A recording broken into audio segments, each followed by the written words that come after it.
the prophecies of the future. The Prophet Muhammad sallallahu alaihi wasallam spoke about the future and prophecies of the future.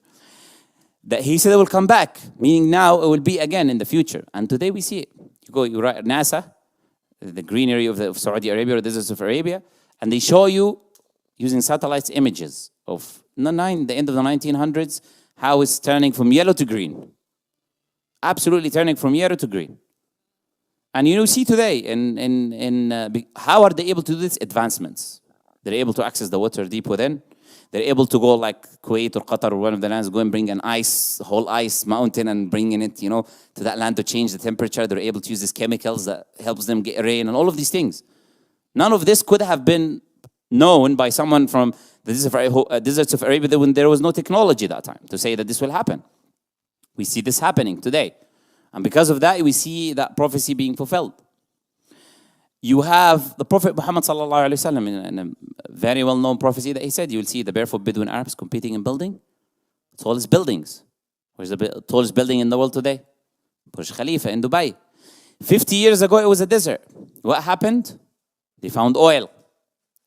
And oil was not of value until today because we're using it in technology. It was just like, a black thing coming from the earth. That's it.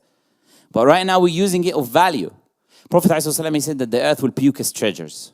Like gold and silver, it will puke treasures. These treasures, he said, the money will also become abundant within you. يَكْثُرُ فِيكُمُ الْمَالُ وَيَفِيضُ. The money will become abundant within you. So the earth will puke its treasures. Money will become abundant within you. And you will compete in building the tallest buildings. And this is exactly what we see happening today. Who is doing it? The barefoot Bedouin Arabs, like the Prophet ﷺ said. What they're doing, building tall buildings, like the Prophet ﷺ said. The means of it, the Prophet ﷺ mentioned it. All of that. Just you see it with your own eyes. There are prophecies at the time of the Prophet ﷺ, after him and today. Throughout. Some prophecies at the time of the Prophet ﷺ, his uncle, Abu Lahab, who was a furious enemy, who's trying his best to stop the message of the Prophet ﷺ. Him and his wife. And the Prophet ﷺ, there was a verse revealed in the Quran, that Abu Lahab, whenever he went to speak about Islam, he would follow him and say, whatever this guy told you is true, is false. Don't listen to him. If he told you the sky is blue, it's green. Don't listen to him. So that person, Allah revealed the Quran saying, تبت يدا أبي لهب وتب ما أغنى عنه ماله وما كسب سيصلى نارا ذات لهب وامرأته حمالة الحطب في جيدها حبل من مسد. Allah Azza wa Jalla revealed these verses saying that his end will be hellfire. Now he could have disproved Islam by coming to the Prophet sallallahu alaihi wasallam and saying, I've become Muslim. I've become a Muslim. That's it. And the claim is disproved now. How can this be revelation? It said he's going to die on disbelief and enter hellfire. He just accepted Islam. You're making a claim and this is opposite to the claim that you made.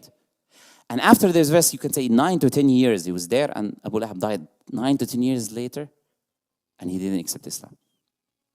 He could have disproved all the message, but he didn't. Some people say, okay, but he couldn't because the Quran said it, and if he said people will not believe him, no, we take the people with their apparent. If he said something, apparently there was munafiqun, hypocrites at the time of the Prophet ﷺ. They were not believing inwardly, but they were believing outwardly. So if he was a munafiq, that also disproves the message because the Prophet taught us we have to take the apparent of the people.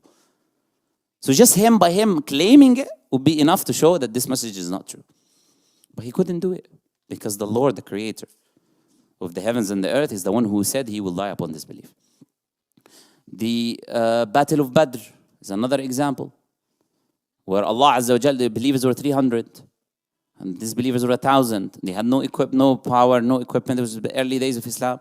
Allah promised the believers winning. Allah said, سَيُهْزَمُ الْجَمْعُ وَيُوَلُّونَ الدُّبُرَ, that the enemy will be defeated and they will run away, they will escape, they will run. That's exactly what happened. And there's a narration from Umar ibn Khattab where he said, the Prophet ﷺ, he told me who's going to die from the kuffar of Quraysh, and he showed me where they will die. He said, this person with this name, he will die in this part here. And he put his hand on the floor. He will die here. This person, he will die here. Umar ibn Khattab said, by Allah, when we were fighting, every single person, none of them missed the spot the Prophet ﷺ said they will die. Are you telling me, what is that? What is that? Isn't that enough to say this is a messenger of God? Isn't that enough? Prophet ﷺ named the countries that Islam will enter by name. that Islam is going to enter Egypt, that Islam is going to enter Constantinople, Turkey, India, Pakistan, Sham, which is Syria, Lebanon, Jordan, Palestine, Yemen by name, all of these countries. He's naming them. He's saying Islam will enter there. He's saying you will defeat the Roman and Persian Empire. They defeated the Roman and Persian Empire. He said when the king in that region of the Roman Empire and the Persian Empire, that king in that region, when he dies, is going to be the last one. How could he know these things? He's talking about the two biggest major empires of the time. You have a group of Bedouin Arabs with no technology, nothing. He's talking about the two biggest empires of the time. It's like an Eskimo talking about, Russia and USA. Thinking we're going to take over Russia and USA. And you're in the Eskimo. You'll end up laughing, right? But this is what happened. With name every land, the Prophet ﷺ said that Islam will enter, it entered. Prophet ﷺ talked about the widespread of disease, how immorality will widespread, and therefore there will be new diseases that will come that did not exist in that generation before. New sexual transmitted diseases. How many new sexual transmitted diseases do we have? You heard about the monkeypox. It was popular here, I heard, New York.